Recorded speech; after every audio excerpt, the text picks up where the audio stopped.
Las 10 de la mañana de un lunes más. Y un lunes más, como siempre te decimos, sin fallar, o casi siempre sin fallar, con el pastor Alberto Ares. Despertamos con Jesús. ¿Qué tal, pastor? Muy buenos días. Buenos días, David. ¿Qué tal? ¿Cómo estás? ¿Cómo estamos, pastor? Bien, gracias a Dios. Bien, gracias a Dios. Sí, Qué maravilla, señor. de verdad. Un día más, pastor, damos las gracias a nuestro Dios. Un día más que estamos vivos. Un día más que podemos enmendar los errores que cometimos ayer. Así es. La Biblia dice en un precioso libro que cada mañana son nuevas las misericordias de Dios. Es como que Dios nos permite, nos da una nueva oportunidad cada mañana y como tú bien acabas de decir, de los errores que hayamos cometido ayer, pedimos perdón, nos arrepentimos y podemos encomendarlo. Y qué bueno saber que Dios nos da la oportunidad de volver a arreglar eso. Amén. Bueno, yo lo he dicho en una editorial de Radio y Televisión Sur Fuerteventura, en la editorial del Sur Despierta, en el cual no vamos a volver a poner publicidad en medio de ni entrevistas, ni en este espacio de Despertando con Jesús, ni ninguno. Vamos a poner lo que son los faldones, los banners de publicidad, porque la publicidad también es necesaria en el medio, pero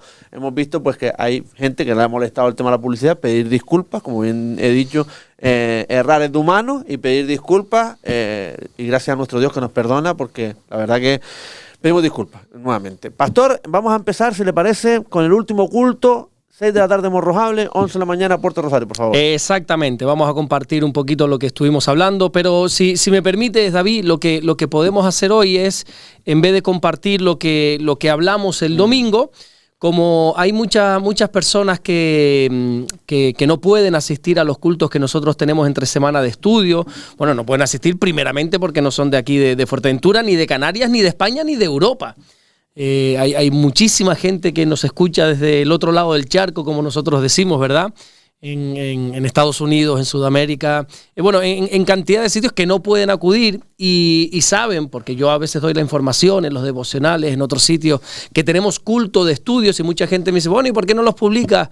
Y siempre digo lo mismo, mira, no doy a más, no tengo la capacidad física ni intelectual de grabar más. Le gustaría a la gente, ¿no? Yo creo que sí, que le gustaría a la gente y a mí personalmente también me gustaría publicar los estudios que hacemos porque, oye, y quién sabe si puede ser de bendición para otras personas. Lo que pasa es que todo lo que son devocionales, todo lo que son predicaciones, todo lo grabo y lo edito yo personalmente con el móvil.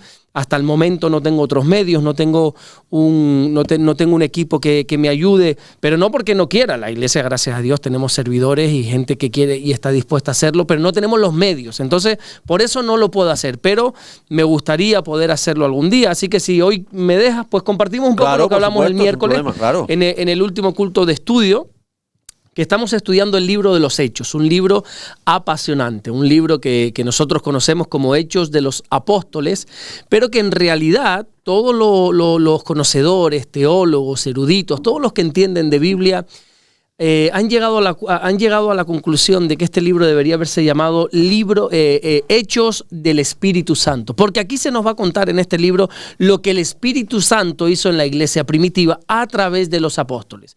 Pero bueno, sea como sea, nosotros conocemos este libro como el libro de los Hechos de los Apóstoles. Es un libro narrado por Lucas. Lucas es un médico que se sumó al equipo de trabajo misionero de Pablo, que hoy, si tenemos tiempo, podemos hablar un poco de él. Y vamos a ver un poco las hazañas de Pedro en los primeros capítulos. Luego ya a partir del capítulo 9 es como que cambia un poco el enfoque y ya este libro se va a centrar más bien en Pablo, en el llamado de Pablo, que hoy nosotros lo conocemos como el apóstol Pablo, el gran predicador, el gran apóstol Pablo, pero en su vida pasada casi nadie, Pablo.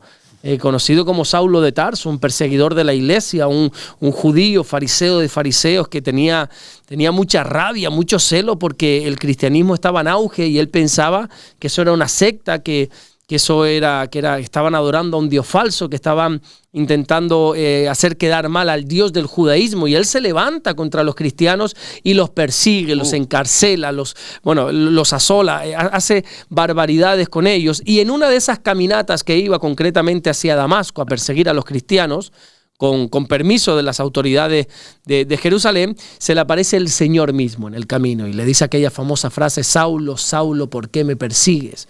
Y es Jesús quien se lo está diciendo, y uno podría decir, pero ¿cómo, por qué me persigue si si Pablo no está persiguiendo a Jesús, está persiguiendo a la iglesia? Bueno, ahí está la enseñanza, que quien persiga a la iglesia está persiguiendo a Jesús, correctamente.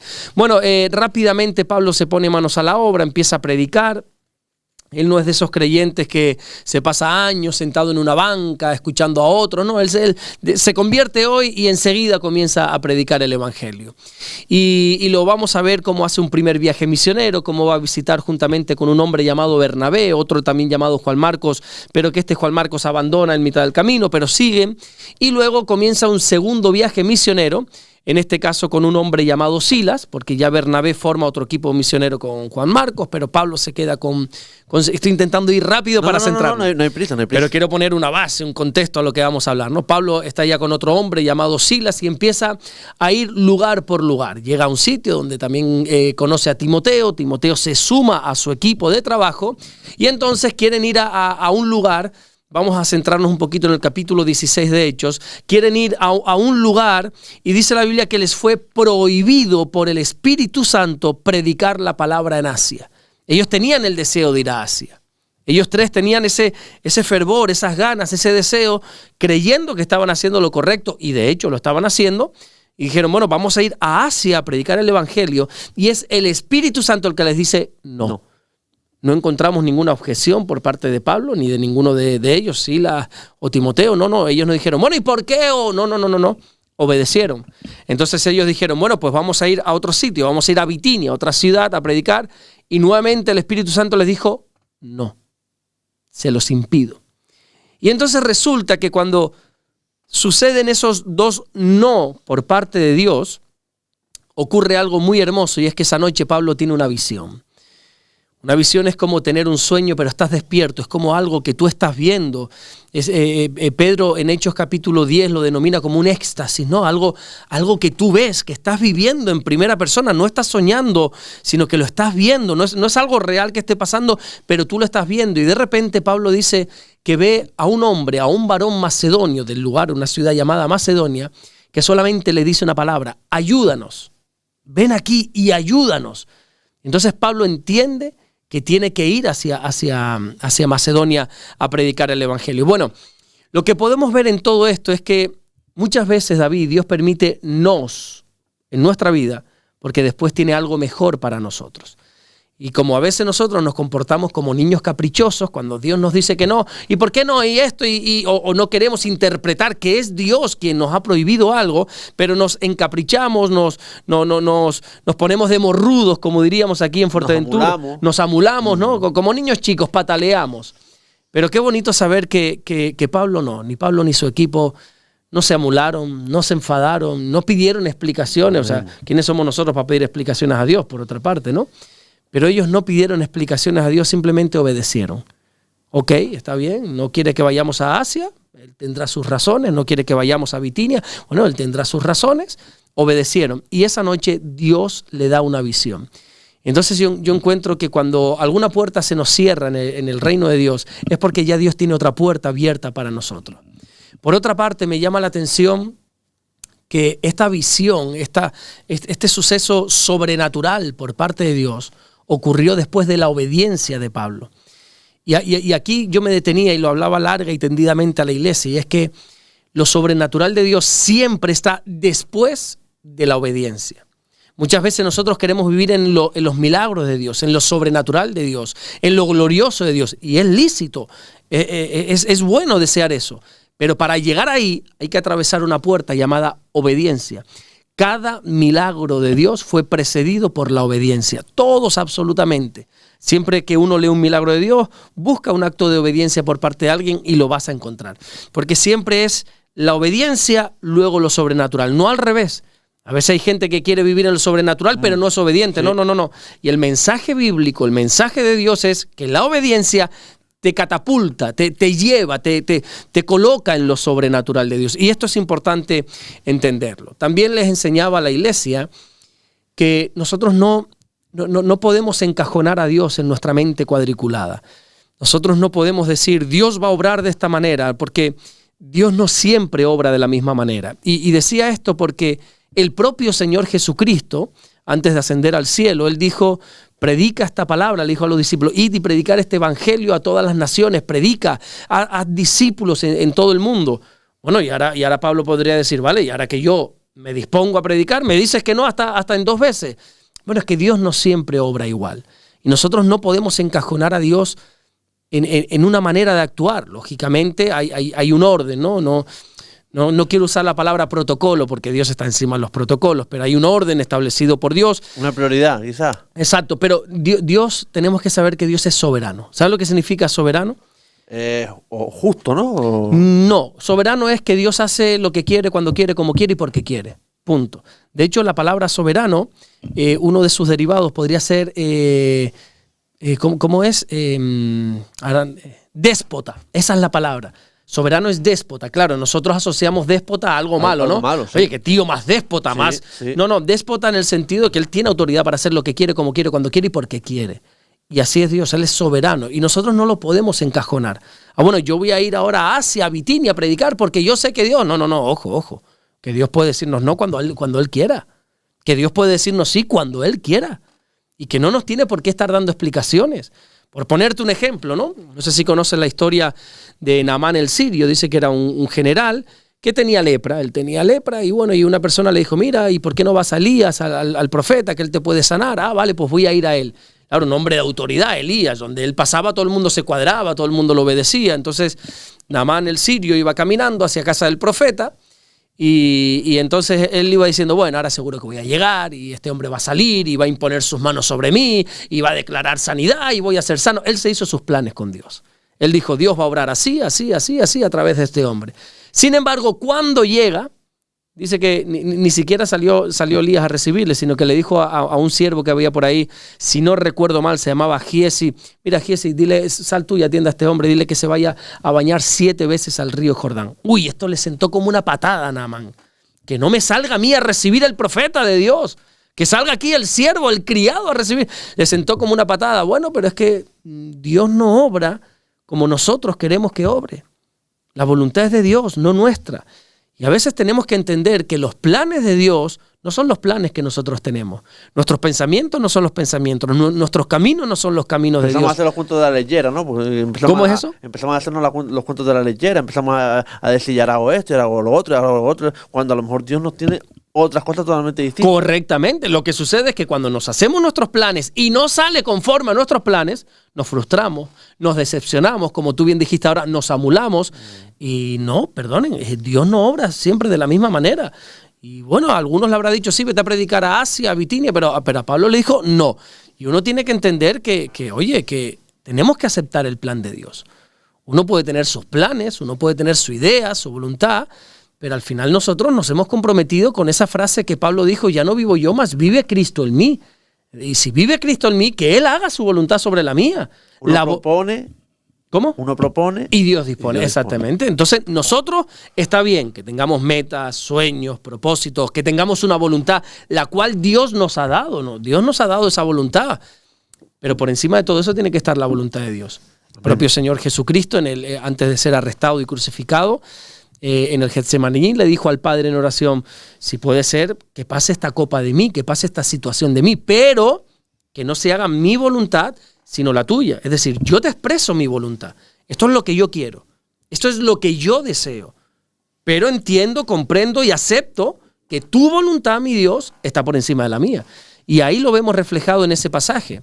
También encontramos que esa visión que Dios le da a Pablo de aquel hombre pidiendo ayuda fue de noche, fue una visión de noche. Y yo quería resaltar la enseñanza de que la noche, que representa esos momentos de soledad, esos momentos de tristeza, esos momentos oscuros, en esos momentos Dios habla.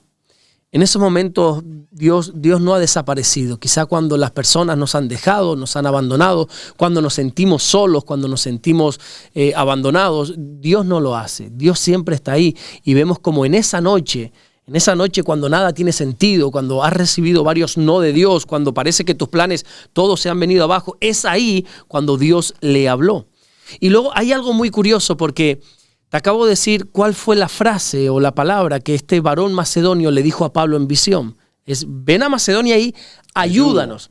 Sin embargo, para adelantar un poco la historia, que eso lo trataremos mucho más adelante, unas cuantas semanas después. Cuando nosotros vamos a encontrar a Pablo yendo a Macedonia, a Pablo y a todo su equipo misionero, quiero centrarme en Pablo para no alargar la historia, no vamos a ver a ese hombre. No vamos a encontrar en ningún momento que se le acerque a alguien a Pablo, mira, soy yo el que se apareció en esa visión, soy yo el que Dios te mostró. No. Y no vamos a ver en ningún momento a gente en esa ciudad de Macedonia diciendo, Pablo, ayúdanos. No lo vamos a encontrar. Y uno dice, entonces que aquí hay una incongruencia, aquí hay una contradicción. Porque si la visión es de Dios, se tiene que cumplir. Y Dios le muestra que hay un hombre pidiendo socorro, pidiendo auxilio, gritando ayúdanos, pero cuando va a Macedonia no. Pero ¿qué encontramos cuando Pablo va a Macedonia? Gente dispuesta a escuchar el Evangelio. Y aquí hay una enseñanza muy hermosa y muy necesaria que entienda la iglesia de hoy en día. Y es que quizá la gente que no conoce a Dios nunca nos va a pedir ayuda. No nos va a decir, ayúdame, predícame el Evangelio. No. Pero están desesperados. Y lo muestran, qué sé yo, lo muestran con violencia, con inmoralidad, lo muestran con gritos, lo muestran con indiferencia, lo muestran con un sinfín de cosas. Pero todo eso, la Biblia dice que el espiritual sabe juzgar las cosas espiritualmente.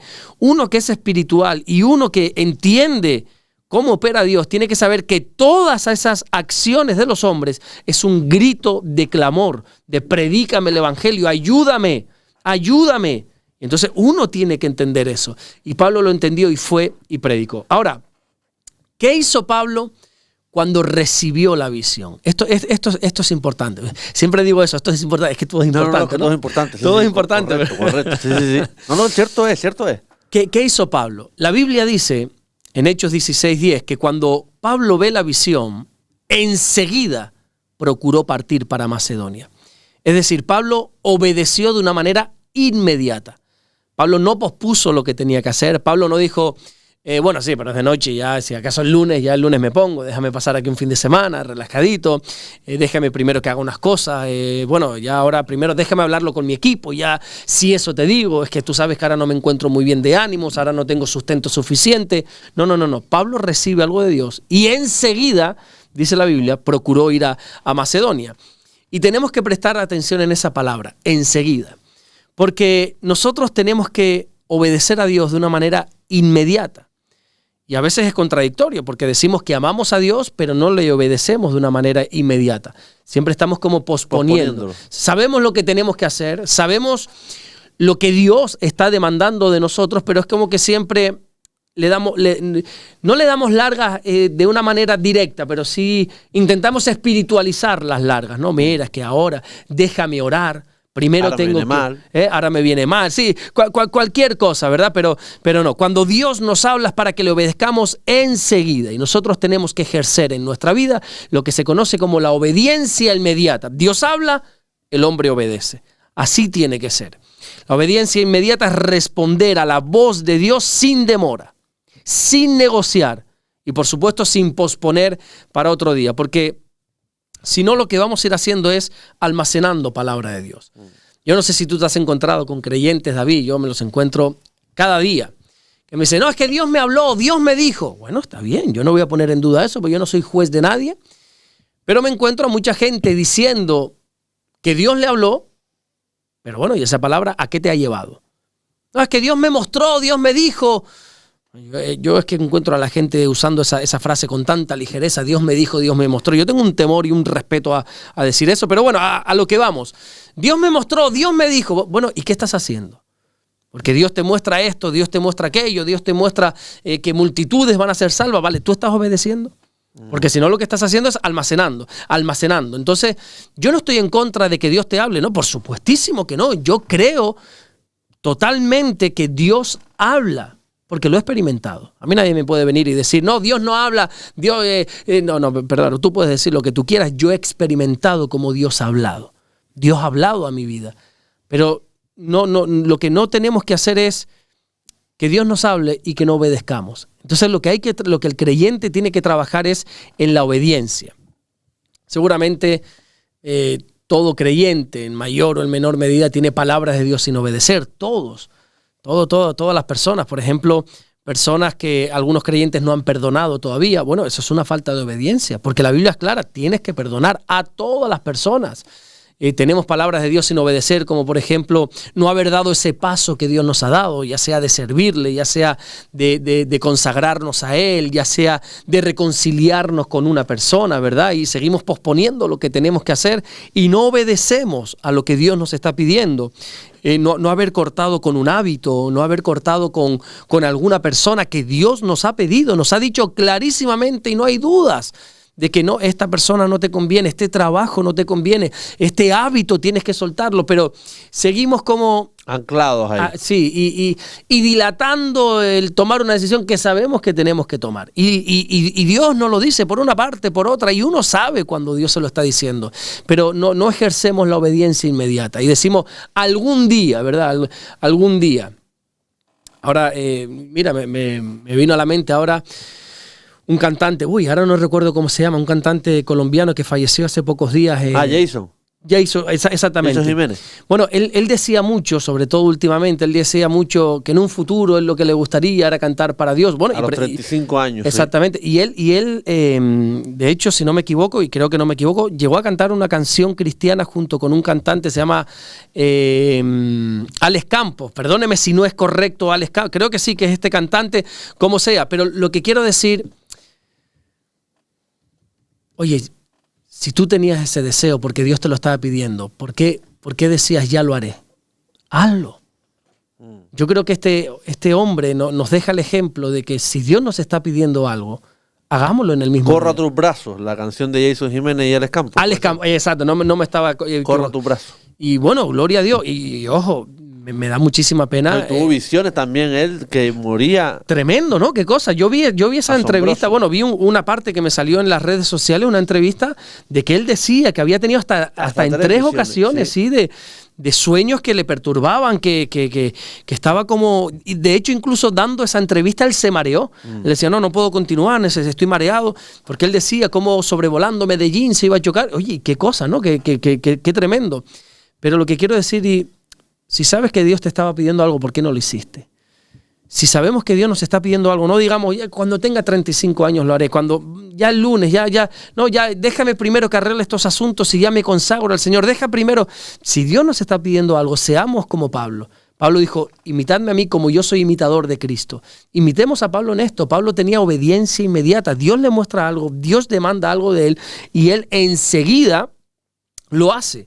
Bueno, la Biblia nos muestra cómo las personas más usadas por Dios, todas tenían en común esto, la obediencia inmediata. Tenemos por poner ejemplos conocidos, el de Noé, ¿verdad? Dios le dice, construye un arca, y no encontramos a Noé, ¿cómo que un arca, Señor? Si nunca ha llovido, ¿y para qué? ¿Y por qué? ¿Y por qué yo? ¿Y por qué no aquel? ¿Y por qué no sé qué? No, dice la Biblia que así lo hizo Noé, conforme a la palabra de Dios, así lo hizo Noé. Y encontramos a todos, a Josué, a Moisés, absolutamente a todos obedeciendo de una manera inmediata lo que Dios le decía. ¿Por qué? Porque nuestra obediencia, David, nuestra obediencia inmediata puede bendecir a tanta gente. Nosotros pensamos que obedecer a Dios solo nos va a bendecir a nosotros y estamos tan equivocados. Yo con todo el respeto del mundo lo digo, no somos la última Coca-Cola del desierto. Igual que antes de nosotros han habido miles de millones de personas, después de nosotros las hay también. Sí. Si el Señor no viene antes, esto va a seguir para largo. Habrá generaciones si el Señor no viene antes, que creo que no está muy tarda esa venida, pero lo que quiero decir es que no somos la Coca-Cola, la última Coca-Cola del desierto. Cuando Dios quiere bendecirnos, Dios está pensando en nosotros, claro que sí, porque nos ama, pero está pensando en todas las personas que nosotros podemos bendecir. Entonces, esta obediencia inmediata de Pablo fue tan importante porque por primera vez, cuando él va a Macedonia y luego llega a otros lugares, por primera vez va a llegar el evangelio a Europa. Imagínate tú si Pablo no obedece a Dios. Europa, bueno, hubiera llegado de otra manera al evangelio, pero lo que quiero decir es que por esa obediencia, millones y millones y millones de personas hemos escuchado el evangelio en Europa. Imagínate, cuando Dios le dice, por ejemplo, a Abraham, sal de tu tierra, sal de tu parentela, comienza a caminar a la tierra que te mostraré. Bueno, y Abraham diría, ¿y por qué yo? No, pero es que no se trata de ti, Abraham. Hay un más allá de Abraham. Te bendeciré para que seas de bendición a todas las familias. Es decir, cuando Dios nos pide algo para que obedezcamos, Dios está pensando en cientos, en miles, en millones de personas a las cuales puede bendecir. Por lo tanto, nosotros tenemos que obedecer a Dios. Ahora, en Hechos capítulo 16, versículo 10, hay un antes y un después en este libro. Te voy a leer el versículo, déjame un segundito leértelo. Dice, claro. Cuando vio la visión, está hablando de cuando Pablo ve la visión, enseguida procuramos partir para Macedonia. Claro, esto quizá aquí, ahora a bote pronto, como diríamos aquí, quizá no notamos qué hay de cambio en este versículo que lo va a cambiar todo, pero si uno se da cuenta, si uno es detallista a la hora de leer la Biblia, un pastor amigo mío hace como 20 años me dijo, Alberto, en la Biblia hay como pepitas de oro escondidas que uno tiene que buscar y uno tiene que ser detallista. Cuando lee, date cuenta de las cosas, no vayas corriendo, no vayas rápido, deleítate en la palabra del Señor, encuentra esos mensajes que hay.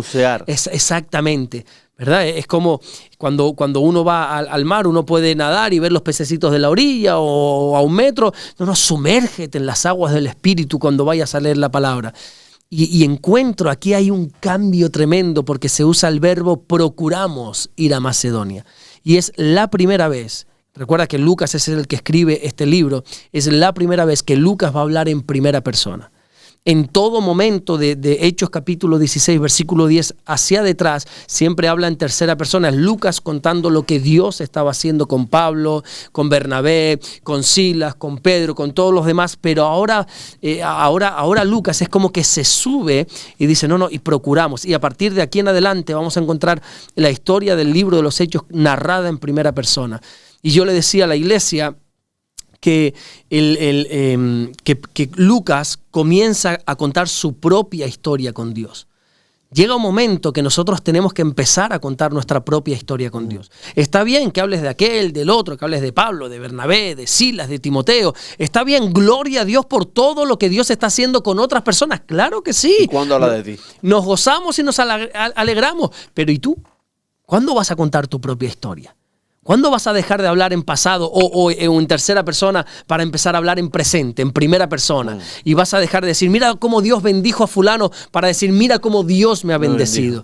Y empieza a decir Lucas, y procuramos ir para allá, y hicimos, y es tremendo. A mí esto me fascina de verdad, porque encuentro en Lucas un antes y un después. Encuentro un hombre que ha sido transformado, un hombre que ha conocido a Dios y ahora empieza a contar su propia historia con Dios. ¿Sabes por qué hay personas que no tienen una historia con Dios para contar? Creo que muchas personas es porque nunca creyeron que Dios les podía usar. Es muy fácil creer que Dios puede usar a fulano, a mengano, pero cuesta creer que Dios también me quiere usar a mí. Claro, yo me conozco, yo sé mis errores, mis pecados, mis pensamientos, mis debilidades.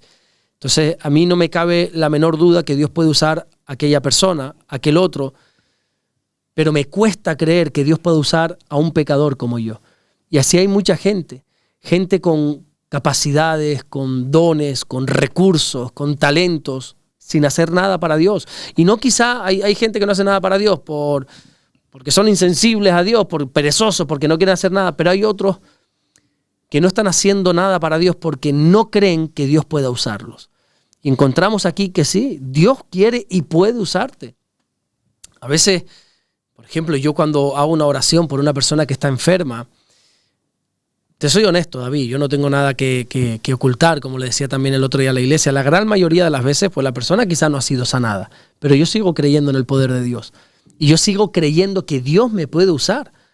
Y gracias a algunas oraciones de sanidad, algunas personas han sido sanas, pero las estadísticas están en mi contra, no sé si me entienden. Si habré orado por 1000 personas que hayan estado enfermas, no sé, 10, 20, Dios las habrá sanado. Pero aún así yo sigo creyendo que Dios me puede usar. Yo cada vez que oro por una persona que está enferma no digo, bueno, y será. No, yo voy convencido. Yo voy como un niño pequeño creyendo que papá está conmigo, que mi padre es capaz de usarme. Que luego no ocurre. Bueno, acepto la voluntad de Dios. pero creo que Dios puede usarme. Yo desafiaba, retaba a la iglesia y se lo decía, oye, créete que Dios te puede usar. Estate convencido de que Dios te puede usar. Hay un versículo, porque ahí cuando dice que enseguida procuramos partir para Macedonia, dando por cierto que Dios nos llamaba, dice Lucas, y yo le decía a la iglesia, ¿tú estás dando por cierto que Dios te ha llamado? ¿Estás convencido, convencida que Dios te ha llamado? ¿O todavía tienes tus dudas? ¿O todavía estás claudicando entre dos pensamientos? ¿O todavía estás entre, bueno, no sé, bueno, pero es que en ese no sé se te va la vida, mi hijo? Entonces ponte ya manos a la obra, ponte ya a dar por sentado que Dios te ha llamado y que Dios ha puesto sus ojos sobre ti y que Dios te quiere usar. Y bueno, en definitiva, un poquito estuvimos hablando de eso, de cómo Dios quiere usar a las personas, pero las personas tienen que meterse en este papel y las personas tienen que decir, sí, yo sé que Dios puede usarme, yo doy por sentado que Dios me ha llamado y que Dios me puede usar, y a partir de ahí comienza a escribir tu historia con Dios, hombre. Amén, pastor, gloria a Dios, de verdad, amén, qué bonito, sinceramente, además ya entiendo por qué mucha gente quiere que esos miércoles los estudios se graben, porque la verdad que es muy interesante, pastor, los estudios bíblicos. Sí, son muy, aparte de interesantes, son necesarios. Y apasionantes. Pero, claro, ahora he intentado ponerte en contexto de todo. ¿Cuánto tiempo, más o menos? Resumir. No, aquí llevamos ya con este libro y no estamos profundizando mucho, pero llevamos como 3 años estudiando el libro de los Hechos. Date cuenta que yo voy, por ejemplo, hago lo mismo, más profundo con el Evangelio de Mateo. Y llevo, creo que son 5 años estudiando Mateo y todavía voy por Mateo 24, no sé, Mateo 24, 20 o el versículo 20 largo. O sea, que los estudios, uno puede leer la Biblia de Génesis a Apocalipsis en 3 meses o puede estar, yo recuerdo mi pastor José Manuel Sierra hace como 15 años en uno de los viajes que hice con él me dijo, mira, nosotros podemos tener 50 vidas más y no vamos a entender del todo lo que dice la palabra de Dios. O sea, la palabra de Dios es tan poderosa, tan potente, que uno puede estar toda la vida estudiando un solo libro de la palabra de Dios. Pero sí, lo bonito de todo esto es cuando llevas un seguimiento y entiendes más por qué pasa esto, por qué pasa lo otro. Yo te acabo de hablar de algo que, claro, que para entender esto requiere horas y horas y horas de estudio y de enseñanza que ya llevamos en años. Pero aún así, como tú dices, qué bonito, ¿no? Pues imagínate haberlo entendido todo eso. No, la palabra de Dios es apasionante, David, es apasionante, de verdad. Vamos a comenzar con las preguntas, pastor, ¿se le parece? Venga, del perfecto. Canal. Seguimos un segundo programa con preguntas del canal y la pregunta la hace Nedina Miramos. Buenos días, pastor, no sé orar, no me salen palabras para orar, por favor, quisiera saber cómo en el programa del 27 de octubre del 2025. Bueno, pues esto le sucede a más personas de las que parece, ¿eh? Hay muchas personas a las que yo siempre les digo, ¿quieres orar? Yo no soy muy intrusivo en esto, no soy muy directo en decirle a la gente, ora, porque sé lo que es no querer o no saber orar en público y se te haga pasar una vergüenza, pero detecto rápidamente a las personas que no saben orar, les da vergüenza orar, porque hay mucha gente que no sabe orar. Bueno, lo principal de la oración es que orar no es hablar bonito. A veces nosotros decimos que no sabemos orar, ¿por qué? Porque claro, escuchamos a pastores, a personas que llevan años claro. en el Evangelio y que han dedicado su vida a la oración y al servicio a Dios. Claro, yo, por ejemplo, si yo escucho a mi suegra orar con esa elocuencia que ella tiene, ella puede estar horas y horas orando, yo soy un ignorante a su lado, soy un inepto. O sea, yo diría, yo escucho a mi suegra orar o a otras personas, yo no sé orar.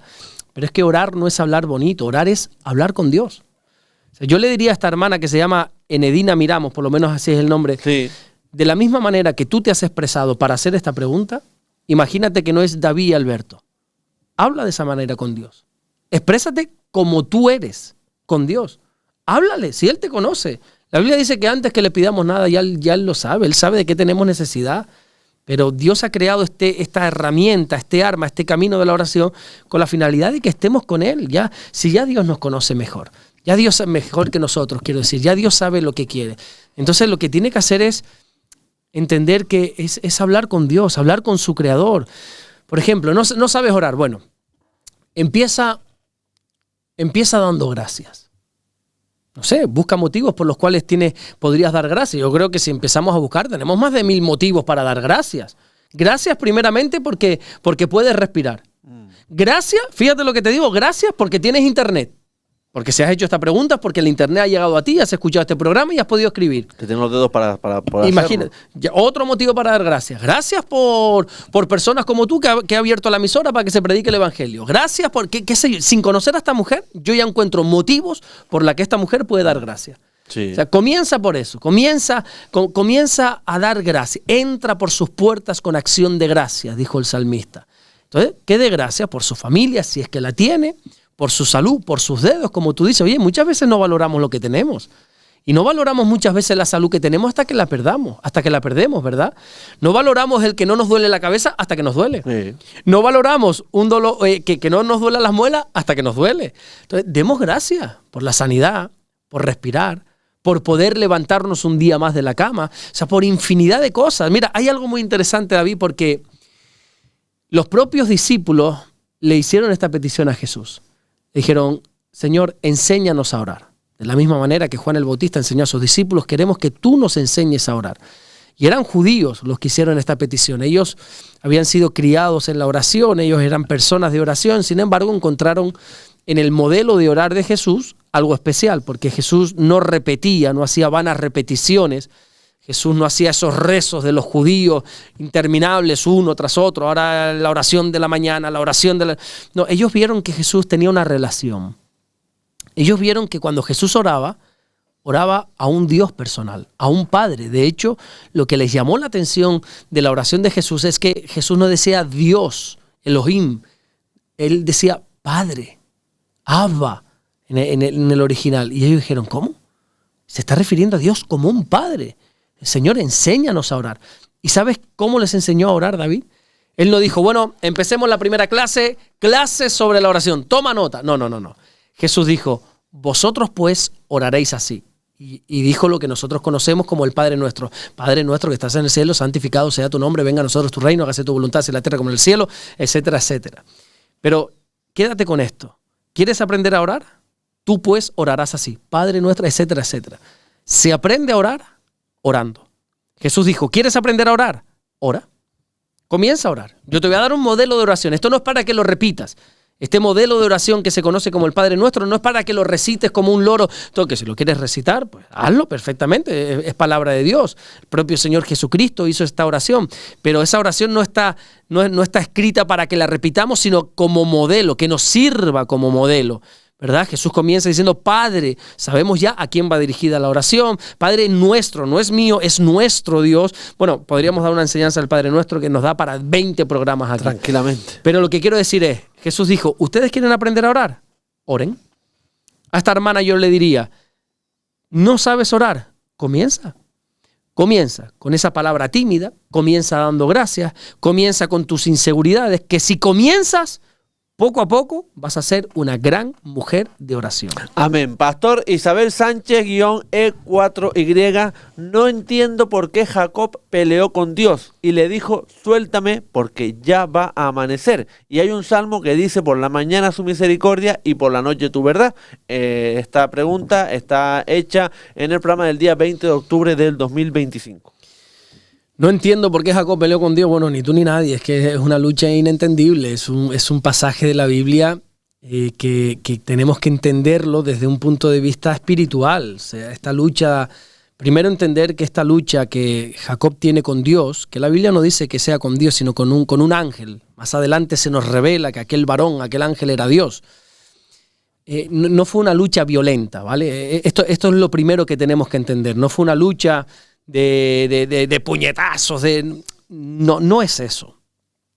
Y lo primero que tenemos que comprender también es que esta pelea entre Dios y Jacob, Dios y el hombre, no era porque Jacob tuviera alguna posibilidad de ganar. A ver si me entiende. O sea, imagínate a Dios le hace así, le sopla y muere, y ya está, ¿verdad? Simplemente con manifestar su presencia hubiera caído muerto. O sea, no es una pelea en la que Jacob tuviera alguna posibilidad, aunque lo vamos a encontrar peleando toda la noche. Ojo.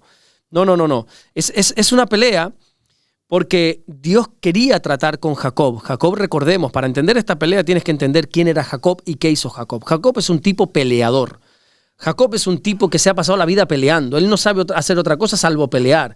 Él peleaba desde el vientre de su madre, dice la Biblia. Él peleaba con su hermano gemelo, con su hermano mellizo Esaú. En el vientre de su madre era tantas peleas en ese vientre que la madre dijo, mira, Señor, ya quítame la vida, yo no puedo más. Es que mira mi vientre cómo está, porque se estaban peleando a ver quién nacía primero. Nació Esaú, así que Jacob se quedó de segundo y se pasó toda su niñez, toda su adolescencia peleando por obtener esa primogenitura. A ver cómo se la consigo a mi hermano, a ver cómo se la robo a mi hermano, peleando hasta que la logró. Ahora ya tenía eso, ahora tenía que pelear la bendición del padre y se pasó todo un tiempo peleando la bendición del padre, se disfrazó, lo engañó, hizo una cena, una comida, bueno, unas peleas, luego peleó con su suegro por su esposa. Es un tipo que solo sabe pelear. Jacob es un peleador. Entonces en esta pelea Dios le quiere mostrar, Jacob, ese no es el camino, o sea, te has pasado toda la vida peleando, vas a seguir peleando, este no es el camino. Y es el mensaje que Dios le podría dar a miles de personas, gente que solo sabe pelear, luchar, agresiva. Ese no es el camino. Y también hay que entender en qué momento de la historia se encuentra Jacob. Jacob, como bien te he dicho, él engañó a su hermano, engañó a su padre, tuvo que huir porque su hermano le dijo te voy a matar. Y llega un momento que uno tiene que enfrentar sus cosas del pasado, sus problemas del pasado. Huir no siempre va a servir, así que hay que enfrentar. Y un día, pues, suceden cosas que él tiene que enfrentar a su hermano. Él tiene que volver a reencontrarse con su hermano. Y la noche anterior, él entra en pánico, él está asustadísimo. De hecho, él manda a su familia cada uno por un lado, tú por aquí, porque yo no sé qué me voy a encontrar. Y en esa noche de soledad, de pánico, de miedo, es cuando pelea. Es una lucha de Jacob con sus miedos. Esta lucha es esa lucha que todos hemos tenido con nuestros miedos, con nuestras inseguridades, peleando con Dios, ¿no? De ¿qué va a ser de mí? ¿Qué va a pasar? Y es la lucha que todos hemos tenido. Pero hay algo muy interesante que la hermana es, a ver el nombre, sí, Isabel, que la hermana ha comentado, porque en un momento dado de la pelea, Dios, este varón, le dice a Jacob, suéltame porque raya el alba. Es decir, va a amanecer ya. O sea, ya basta ya, Jacob, chico. Llevamos toda la noche peleando, déjame porque va a amanecer. Y ahí es cuando ella cita ese salmo, ¿verdad? Basta ya porque va a amanecer. Mira, en la Biblia, como te decía antes, la noche representa la oscuridad, representa la soledad, la lucha, la prueba, esos momentos oscuros. Y el amanecer representa un cambio. Representa, como te decía, creo que al principio del programa, las nuevas misericordias de Dios, el cambio que Dios nos da. Es como que Dios le estaba diciendo, Jacob, deja de luchar ya y cambia de una vez por todas. Que raya el alba ya, mi niño. Que ya va a amanecer, cambia de una vez por todas. Y es el mensaje a muchas personas, cambien ya de una vez por todas, ¿verdad? Deja que salga el sol sobre ti, deja que amanezca un nuevo día sobre ti, cambia de una vez por todas. De hecho, en ese amanecer sucede algo precioso porque Dios le cambia a Jacob el nombre, le cambia también el aspecto porque lo deja cojo. Jacob es tan peleador que al final lo tiene que dejar cojo, también tiene unas explicaciones, pero le cambia el nombre y ya su nombre no es Jacob, sino que se lo convierte a Israel. ¿Verdad? Jacob significa usurpador, Israel significa príncipe. Hay un cambio, ¿verdad? Cuando nos quedamos a solas con Dios, hay un cambio que es el cambio que Dios quiere producir en nosotros, pero a veces no dejamos porque seguimos peleando toda la vida. Entonces Dios llega un momento que te dice, oye, cambia ya, chico. Y tiene que dejarlo cojo. Y tiene que dejarlo cojo, exactamente, porque era una persona que todo el rato, y entonces, bueno, pues aquí hay una enseñanza de tantas otras que podríamos sacar, que al final, o por las buenas o por las malas, vamos a obedecer.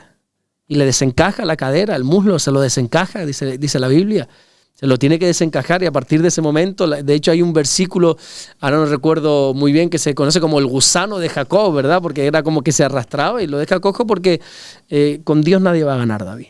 Tú puedes batallar, puedes pelear, puedes enfrentarte, puedes incluso negar su existencia, pero a Dios no lo va a ganar nadie. Y hay unas consecuencias para todos aquellos que luchan con Dios, que niegan a Dios, y Dios al final, por las buenas, siempre va a ganar. Pastor, hay otra pregunta, y esta me parece muy interesante. Sonia Rauda, 7968, todas me parecen interesantes, pero esta precisamente, por lo que dice, ¿no? Proverbio nos da advertencias respecto a las redes sociales. Proverbio 2, 10, 12. En el programa del día 13 de octubre del 25, Pastor. Proverbio 10, 12. No, Proverbios 2. 2, 10, 12. Versículo 10, a ver, dice... Cuando la sabiduría entrara en tu corazón y la ciencia fuera grata a tu alma, la discreción te guardará, te preservará la inteligencia para librarte del mal camino de los hombres que hablan perversidades. Bueno, para mí no habla de redes sociales. Yo no sé, a ver cómo se llama esta hermana, Sonia Rauda. 7968. No sé dónde ve las redes sociales aquí o qué interpretación. Desde luego el proverbista no estaba teniendo en mente las redes sociales, te lo garantizo, primero porque no existían. Me imagino que habla de cuando dice aquí la ciencia fuera grata a tu alma, la discreción te guardará. Ella se quiere tomar esto como porque que no hay que publicar todo en redes sociales. Puede ser. No entiendo muy bien la pregunta, pero yo creo que van por ahí los tiros. Bueno, pues si esa es su interpretación, decir que está bien sacar esa enseñanza de ahí, pero que no es lo que dice el versículo. Nosotros no podemos forzar el texto. La Biblia no dice lo que nosotros queremos que diga. La Biblia dice lo que Dios quiere que diga. Y a veces nosotros podemos torcer sin mala intención, sí. Pero no, la Biblia ahí no está hablando de redes sociales, ni del internet, ni de nada, ¿no?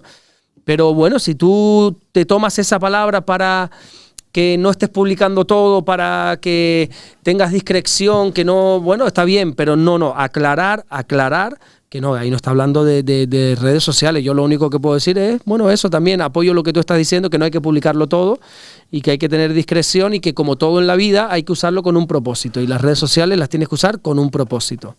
Liliana Arismendi 1545. Pastor, el padre de José se reencontró con él y se fue a vivir a Egipto con él y toda su familia y allá murió y antes de morir bendijo a los hijos de José, Efraín y Manasés en el programa del 22 de septiembre del 25. Sí. Tal cual. Tal cual. No sé si lo que ella quiere preguntar es si esto es así o no. Sí, es así. Resulta que Jacob, este Israel al que Dios le cambió el nombre, él pensó que su hijo había muerto. Para no alargar esto, pues sabemos que el hijo José era el favorito, ¿te acuerdas? Ya te he hablado de él. Los hermanos le tuvieron envidia, entonces lo vendieron, pero cogieron su capa, la mancharon de sangre, le dijeron al padre, papá, mataron a José, ¿verdad? Y entonces Jacob pensó que su hijo había muerto, pero resulta que muchos años después, descubre que no ha muerto. Y no solamente descubre que José está vivo, sino que encima es el que manda en este mundo. Es el que manda, el que gobierna en Egipto. Así que Jacob, debido a esta noticia y debido también porque hay un hambre, bueno, vamos a centrarnos en esto. Jacob desciende a Egipto con toda la familia. Hay una escasez en el mundo y desciende allí. Allí vive sus últimos años y efectivamente Jacob muere en Egipto. Pero antes de morir, Jacob bendice a todos sus hijos. Los bendice a todos, uno por uno. Recordemos que antes esa bendición, ¿no? El testamento de una persona no se hacía escrito, era una bendición que el padre hacía, ¿verdad? Y empieza a bendecir uno a uno. El primogénito de Jacob, si no recuerdo mal, era Rubén. Pero en esa bendición dice, Rubén, tú eres mi primogénito, pero ¿sabes qué? No te voy a dar mi primogenitura. No, tú la has perdido. Y la has perdido porque dice algo así como, eres impetuoso como las aguas. Y tu ímpetu ha llevado a que pierdas la primogenitura. El ímpetu, ese que no sabemos, ese pronto nos lleva a perderlo todo, David. Sí. Moisés, ¿sabes que Moisés, este siervo de Dios, el cual guió al pueblo de Israel por 40 años por el desierto, su ímpetu le impidió entrar en la tierra prometida? Hubo un momento donde Dios, estaba ya un momento un poco tenso la cosa, y Dios le dice, porque no había agua, y Dios le dice, Moisés, háblale a la roca para que dé agua. Y Moisés ya está enfadado con el pueblo, porque el pueblo era contumaz, era rebelde, ya no sabía qué hacer, y coge la vara que tenía y golpea la roca para que suelte agua. Entonces dice Dios, no, de esta manera no. Sube a esta montaña, por favor, le hace subir una montaña y dice, ¿qué ves allí? La tierra prometida. Bueno, te voy a dejar verla, pero no vas a entrar. Ya hasta aquí llegaron tus días. Y ese ímpetu, ese no saber controlar, le llevó a no poder entrar en la tierra prometida. Rubén perdió la primogenitura por esto. En esa bendición de Jacob sobre sus hijos, le dijo, eres impetuoso. Eres tan impetuoso que te has acostado con mi mujer.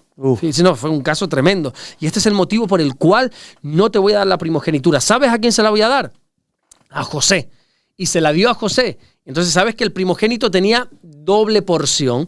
José tenía 2 hijos, que era Manasés y Efraín.